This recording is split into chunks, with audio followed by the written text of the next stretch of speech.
Punta kaming ilog, tamang trip lang. Walang magawa, gusto lang maglibang. Tawagin na ang tropa, yayain na yan. Kahit wala kang pera, sumama na lang. Basta alam mo na ikaw ang aming utusan. Kapag di ka sumunod, agad kukutusan.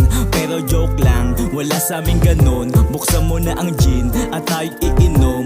Kasi gusto na maglasing kahit pagutom. Hayaan sila magsaing, maluluto din yun. Huwag kang mag-alala, parehas lang tayo. Wala pa din kaming kain pagpunta dito. Kasi ito'y biglaan, wala ito sa plano. Pero okay lang yan, at least ngayon ay kalmado. Kasi doon sa botlog, medyo boring na.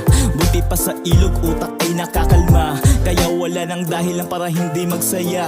Maikli lang ang buhay, dapat di mag-aksaya. Ang oras na binigay sa'yo, sulitin mo na. Baka mamaya biglang bawiin na lang niya. At di mo alam kung ano ang susunod na mangyayaring trahedya dito sa mundo. Marapat lang na kailangan ay ayusin mo. Sa kalikasan ay wag na wag kang manggulo, para makabalik tayo dito sa susunod. Kaya mga basura ay damputin mo, pati mga pinagkainan ay linisin nyo. Nang sa ganun hindi tayo karmahin dito. Dahil may balik na karma pag nagkalat. Baka mamaya ang buhay mo'y masalat. Kaya mag-iingat kayo sapagkat ang tubig ay nagbibigay ng buhay sa lahat.